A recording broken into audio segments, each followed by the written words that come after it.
বন্ধুরা সকলকে অভিনন্দন আমাদের সুরঞ্জনা ইকো ট্যুরিজম পার্ক থেকে।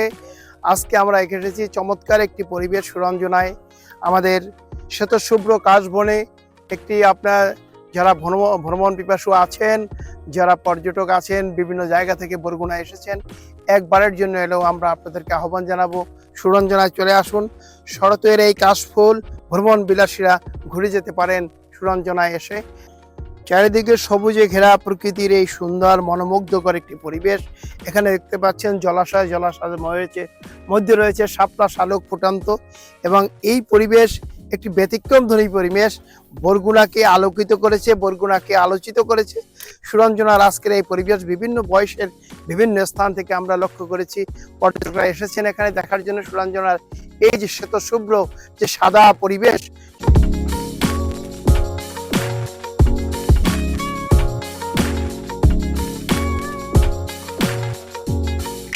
আমরা সকলকে আহ্বান জানাবো আপনারা আসুন সুরঞ্জনার এই সুন্দর পরিবেশ। একটি চমৎকার আবহাওয়া সৃষ্টি হয়েছে এই পরন্ত বিকালে সুরঞ্জনায় যারা এসেছেন ঘুরতে। আমরা লক্ষ্য করছি বিভিন্ন বয়সের দর্শনার্থীরা এখানে এসেছেন, যারা সুরঞ্জনার প্রকৃতির দৃশ্যকে ঘুরে দেখছেন। একদিকে সবুজ বনায়ন আর একদিকে সাদা শুভ্র এই যে ঘাসফুল, যেটা আমরা এখন রয়েছি সুরঞ্জনার সেই জলাশয়, যেখানে আপনারা দেখতে পাচ্ছেন সুন্দর একটি পরিবেশ। চারপাশে যেখানে শ্বেতশুভ্র রয়েছে কাশবন, কাশফুল, আর আমরা এই নৌকায় ভ্রমণ করছি।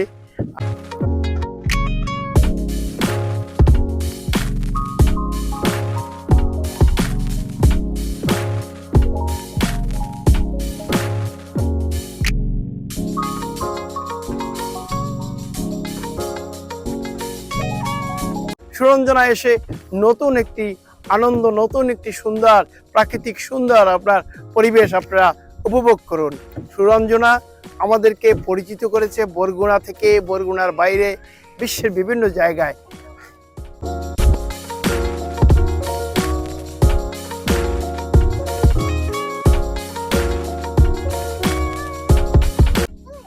চমৎকার একটি সুন্দর পরন্ত বিকালে সুরঞ্জনার পরিবেশে বিভিন্ন বয়সের দর্শনার্থীরা এখানে এসেছেন, ঘুরে দেখছেন। আমরা সকলকে আহ্বান জানাবো আপনারা আসুন। সুরঞ্জনার শীতকালীন পরিবেশ আর এই শরতের পরিবেশের ভিন্নতা রয়েছে। আমরা শরতের এই পরিবেশে কাশফুলের পাশাপাশি এখানে অনেক রকম বাচ্চাদের বিনোদনের জন্য ব্যবস্থা রয়েছে।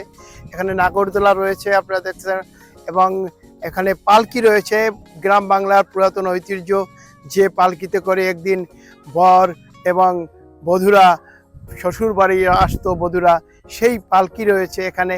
এবং সুন্দর এখানে একটি লাভ স্টল রয়েছে, যেখানে শিশু কিশোর বিভিন্ন বয়সের লোকজন যেখানে বসে ছবি তুলছে। এখানে সুন্দর একটি পালকি রয়েছে, যেটি গ্রাম বাংলার এক সময়ের ঐতিহ্য ছিল। পালকি ছাড়া যেখানে বিবাহই হতো না, এবং বর বধূদের যেখানে আসন, এই পালকি বহন করে নিয়ে যেত বধূকে বরের শ্বশুর বাড়ি। এই যে একটি চমৎকার গ্রাম বাংলা ঐতিহ্য যেটি হারিয়ে গিয়েছে, সেটি আপনি সুরঞ্জনায় এলে আপনি দেখতে পারবেন। এবং সুরঞ্জনায় যে গ্রাম বাংলার যে ঐতিহ্যগুলো তুলে ধরা হচ্ছে, বিভিন্ন প্রজাতির গাছ তো এখানে রয়েছে। সামনে চমৎকার একটি বন আপনারা দেখতে পাচ্ছেন, সবুজ বন।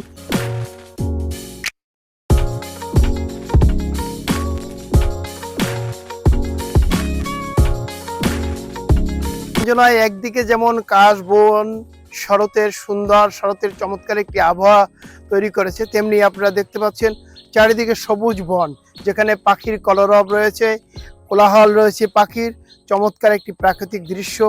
এই যে সবুজ বনের ভিতরে আসলে আমাদের মনের যে কোমলতা আসে, আমাদের মনে যে প্রেম জাগে, সবুজের সেই প্রেম, সেই মমতা, একটি চমৎকার পরিবেশ। আমরা যারা সুরঞ্জনা এখনো আসেননি, ভাবছেন আসবো, সুরঞ্জনায় কি আছে, কিছুই দেখার নেই। আসলে সুরঞ্জনায় অনেক কিছুই দেখার আছে। আপনি যদি প্রকৃতিকে ভালোবাসেন, আপনি যদি সবুজকে ভালোবাসেন, আপনি যদি শুভ্রতাকে ভালোবাসেন, আপনি যদি সৌন্দর্যকে ভালোবাসেন, তাহলে আপনাকে অবশ্যই একজন মানুষ হিসাবে, একজন প্রেমিক হিসাবে আপনাকে সুরঞ্জনায় একবার আসতেই হবে।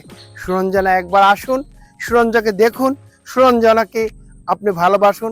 চমৎকার একটি পরিবেশ এই পরন্ত বিকালে সুরঞ্জনার যে সবুজ সাদা, উপরে নীল আকাশ এবং পাখির কোলাহল, এই যে একটি চমৎকার পরিবেশ, এই পরিবেশ তো শহরের সেই জীবনে আপনি পাবেন না। শহর থেকে কিছুটা দূরে এই সুরঞ্জনায় আমরা আপনাকে আহ্বান জানাচ্ছি। আজকে এখানেই শেষ করছি। খোদা হাফেজ। দেখা হবে আরেকদিন কোনো এক সুন্দর প্রাকৃতিক দৃশ্যে, প্রাকৃতিক পরিবেশে। আজ এখানে শেষ করছি। সকলকে আবারও আহ্বান জানাচ্ছি, আসুন সুরঞ্জনায় আসুন। সাদা শুভ্র কাশ বন দেখুন, সবুজ বন দেখুন, সবুজের সাথে পাখির কোলাহলের সাথে নিজেকে একেবারে সম্পৃক্ত করে ফেলুন। নিজের ভালোবাসা, নিজের আবেগ সব দিয়ে সুরঞ্জনায় চলে আসুন। ধন্যবাদ।